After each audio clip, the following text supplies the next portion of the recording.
매일 성경 페이지 86페이지를 보시면 전도서 어떻게 묵상할 것인가 해설이 있습니다. 거기 보시면 전도서는 욥기, 시편, 잠언, 아가서와 함께 시가서를 이루며 특별히 잠언과 욥기와 더불어 지혜서에 속해 있다, 이렇게 되어 있습니다. 우리가 욥기, 시편, 잠언, 아가, 전도서 이 5개 책을 시가서 또는 성문서라고 말합니다. 그 가운데 잠언, 전도서, 욥기를 지혜서라고 말하는 거죠. 지혜란 한마디로 하나님을 아는 것이고, 더 정확히는 우리를 향한 하나님의 뜻을 아는 것이라고 하겠습니다. 특별히 하나님이 우리에게 원하시는 바가 무엇인가, 우리는 그 뜻을 어떻게 알 수 있는가, 혹은 인간은 과연 하나님의 뜻을 알 수 있는가, 우리 인간은 하나님에 대해 어디까지 알 수 있는가 하는 문제를 더 집중적으로 다룬 책들이 있는데, 그 책들을 지혜서라고 부른다는 것입니다. 해설에 나와 있습니다. 지혜서는 크게 2가지로 나뉘는데요. 한쪽에는 규범적 지혜가 있고 다른 쪽에는 반성적 지혜가 있습니다. 조금 여러분들 읽어보셔야 되겠지만요, 규범적 지혜란 무엇이냐면 세상에는 하나님께서 정하신 규범, 즉 패턴이 있다는 것이죠. 이 패턴을 잘 알고 미리 대비하는 사람이 지혜로운 사람이고, 이 패턴을 모르거나 알고도 따르지 않은 사람은 무지하고 아둔한 사람이라는 것입니다. 이렇게 규범적 지혜를 설명하는 책이 무엇이냐면 잠언입니다. 잠언은 지혜를 중요하게 여기고 지혜를 얻는 데 힘쓰라고 강조하죠.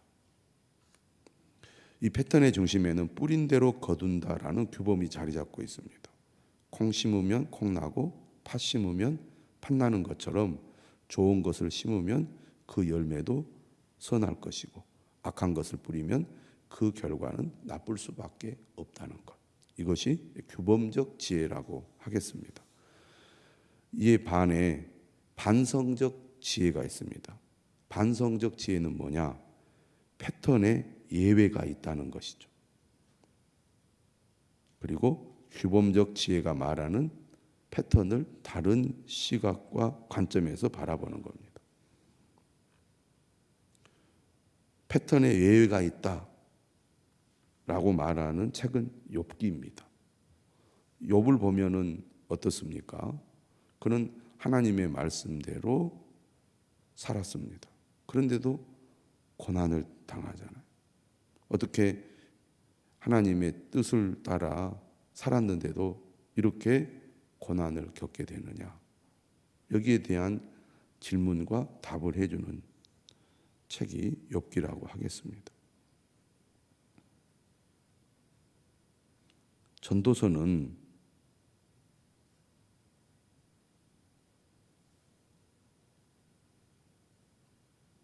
규범적 지혜가 말하는 패턴과는 다른 시각과 관점에서 바라보죠.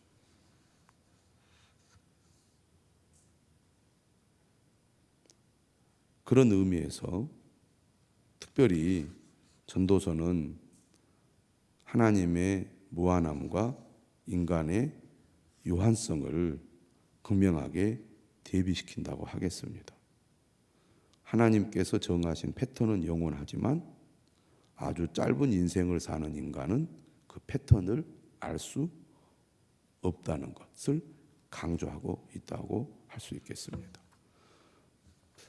오늘 본문도 그런 시각에서 소개를 하고 있죠. 전도서 1장 1절을 보시면 다윗의 아들 예루살렘 왕 전도자의 말씀이라, 이렇게 시작합니다. 다윗의 아들 예루살렘 왕은 솔로몬을 가리키죠. 그래서 우리는 이 전도서가 솔로몬이 기록한 책으로 알고 있습니다.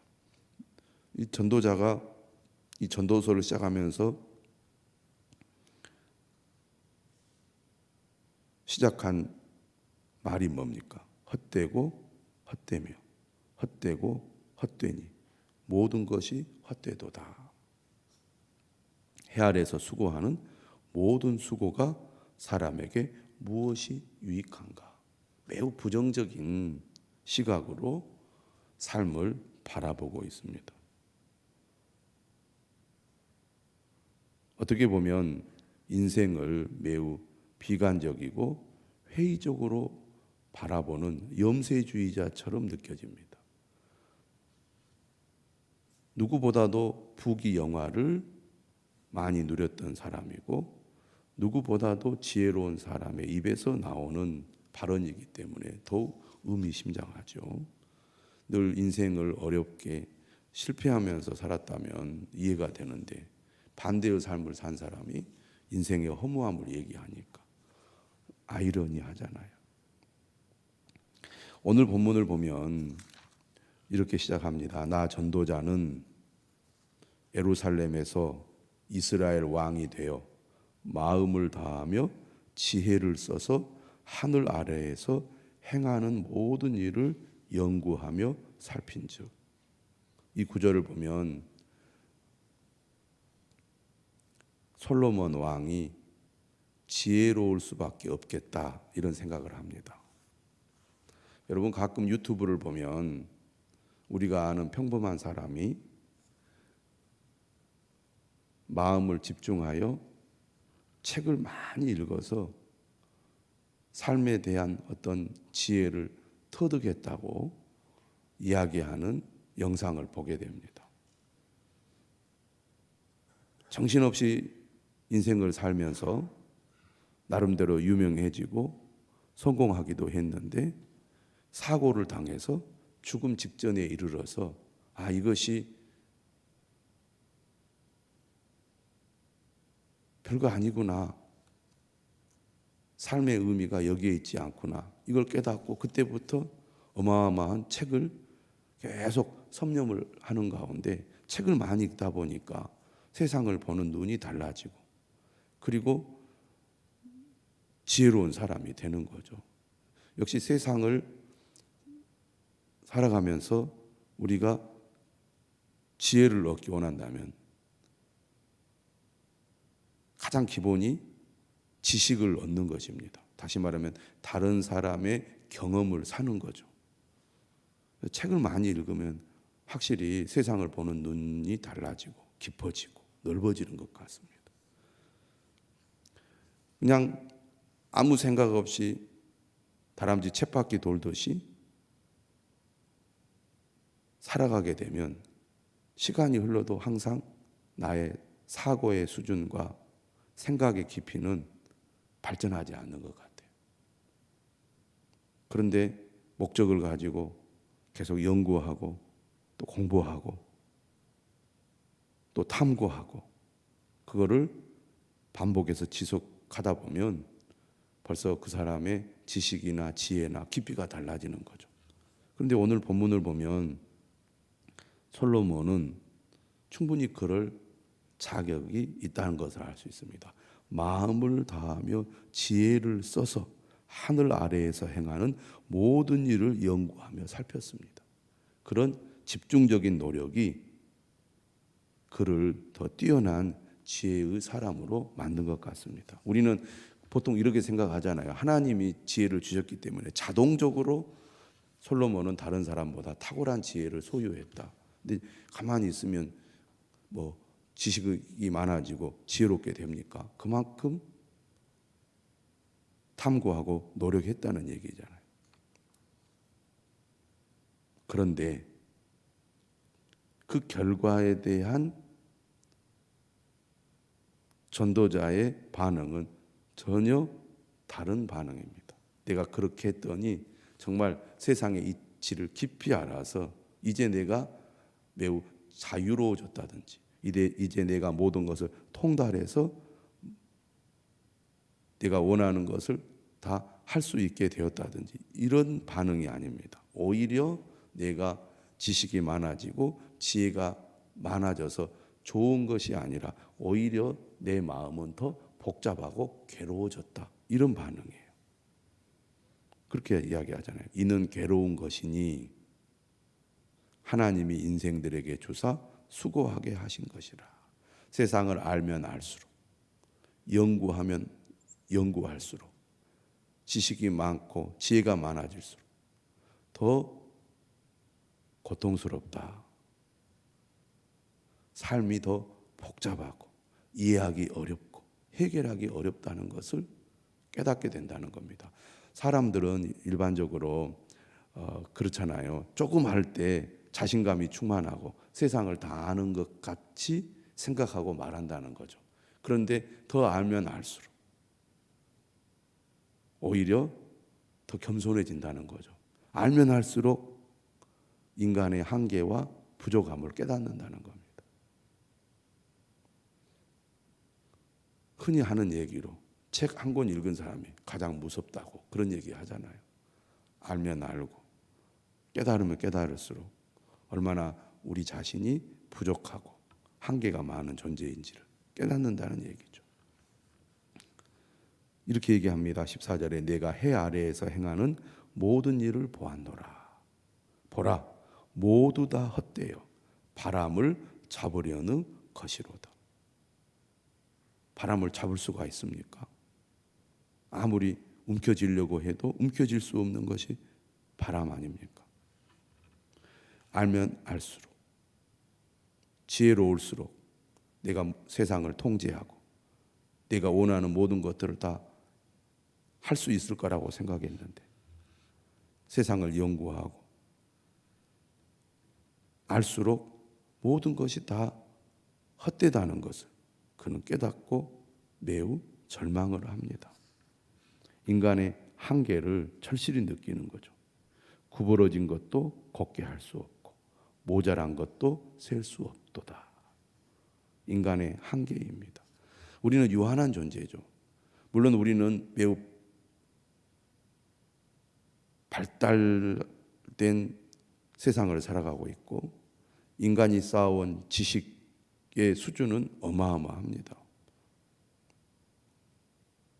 우주를 인간이 정복하기 위해서 우주선을 하늘 위로 보내는 그런 세상 아닙니까?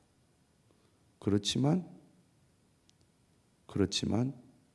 인간의 본성은 달라지지 않습니다.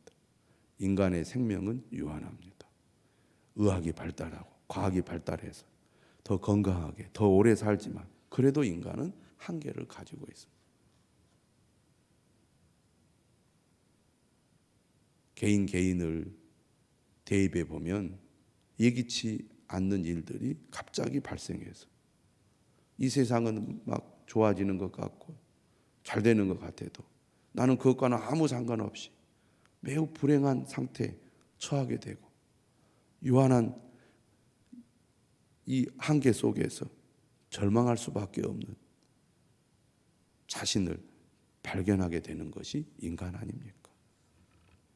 되는 것 같고 만들어지는 것 같고 이루어진 것 같아도 결정적인 순간에 아무것도 할 수 없는 존재라는 것을 알면 알수록 깨달으면 깨달을수록 직면하게 된다는 겁니다. 구부러진 것도 걷게 할 수 없고 모자란 것도 셀 수 없도다. 성공해도 돈을 많이 가져도 다른 사람을 바꾸기가 어려운 겁니다. 남편을 바꾸기 어렵고 자식들을 바꾸기 어렵잖아요.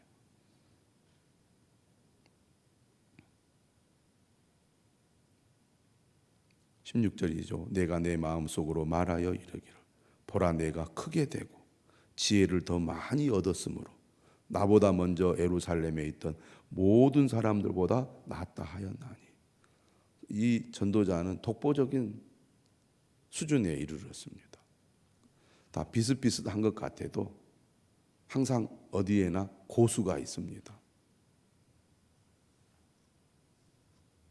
비슷한 수준이라고 생각했지만 내가 잘하는 분야에 내가 감히 범접할 수 없는 고수를 만나게 되면 고개가 숙여지죠. 솔로몬이 바로 그런 사람이었습니다. 다른 사람들을 압도하는 능력을 그는 이미 소유했습니다.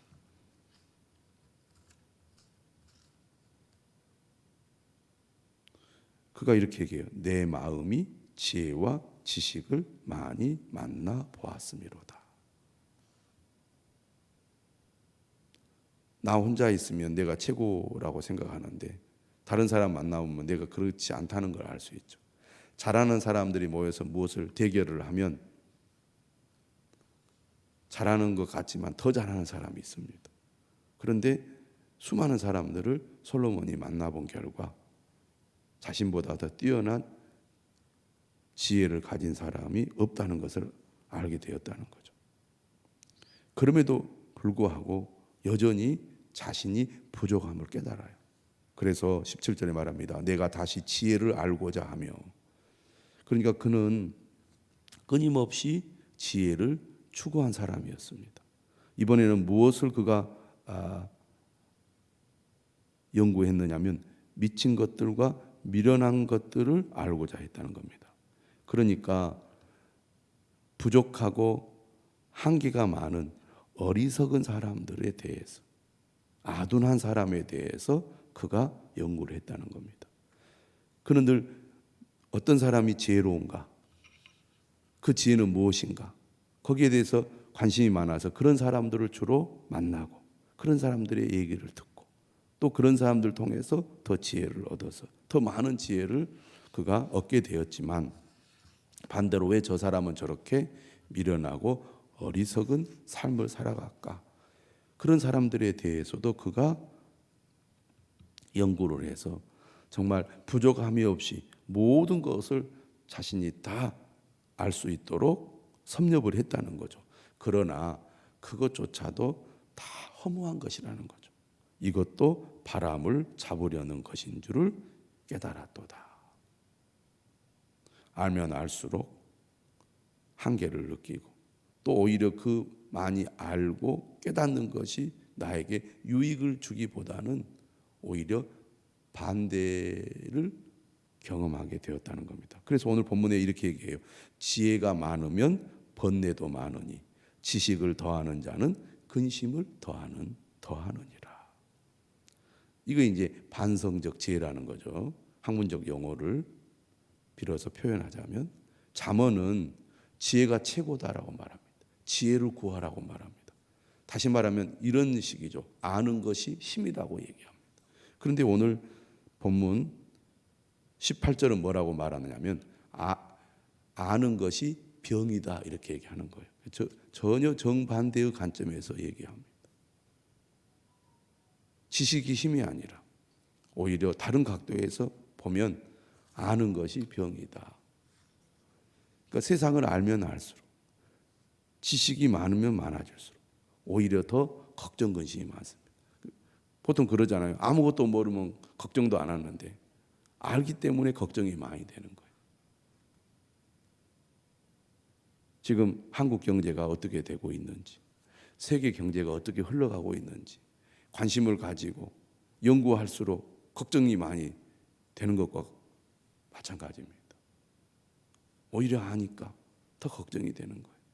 앞으로 세상이 어떻게 될 건가? 기후 변화로 인해서 미래의 삶이 어떻게 될 건가? 미래에 대해서 불안과 걱정이 더 많아지는 거죠. 그래서 뭔가 이걸 변화시켜야 된다고 생각하는데 한계를 느끼잖아요. 지혜가 많으면 번뇌도 많으니 지식을 더하는 자는 근심을 더하느니라. 인간은 많이 알수록 힘이 생기니까 자신감을 갖게 됩니다. 자신감이 있으면 어떻습니까? 내가 뭔가 세상을 변화시키고 내 삶을 변화시킬 수 있다는 그런 의욕이 생기잖아요. 그런데 전도서는 그런 사람을 완전히 길을 확 죽이고 발로 확 밟아버립니다. 그래봤자 소용없다. 어떤 의미에서는 매우 참 부정적이고 허무한 생각을 갖도록 팍 몰아넣는 그런 말씀처럼 여겨집니다. 전도서를 우리가 끝까지 읽어보면 무엇을 얘기합니까? 하나님이 없는 지식, 하나님이 없는 능력, 하나님이 없는 인간의 삶은 결국 한계를 가질 수밖에 없다고 얘기하는 것이죠. 어떻게 보면 삶의 자신감이 넘치는 사람들에게 네 자신을 돌아보라고 말씀하고 있다고 볼 수가 있습니다. 오늘날 세상에는 성공하는 사람 많이 있습니다. 많은 지식을 가지고 많은 것들을 이루어내고 삶에 대한 자신감으로 충만한 사람들이 있습니다. 돌아보라는 거죠. 인간이 얼마나 한계를 가진 유한한 존재인가를. 이 땅에서 영원히 내가 살고 누릴 것처럼 그렇게 착각하지 말라고. 건강하고 지금 내 삶이 풍요롭다고 마치 지금 천국에 사는 것처럼 착각하지 말라고. 하나님이 내일이라도 우리의 생명을 거둬가시면 우리는 아무것도 아닙니다. 그때 하나님 없이 살았던 사람은 어떻게 변명하겠습니까? 내가 바빴습니다. 내가 하나님 잘 믿으려고 했는데 시간이 없었습니다. 나중에 잘 믿으려고 했는데 기회가 없었네요. 그런 변명이 통하겠느냐 하는 겁니다. 겸손한 마음으로 우리의 한계를 분명히 깨닫고 하나님을 두려워하고 하나님의 말씀에 귀를 기울여야 한다고 전도서는 우리에게 강조합니다. 한 주간도 하나님의 말씀 안에서 살아가는 저와 여러분들이 되시기를 주님의 이름으로 축원합니다.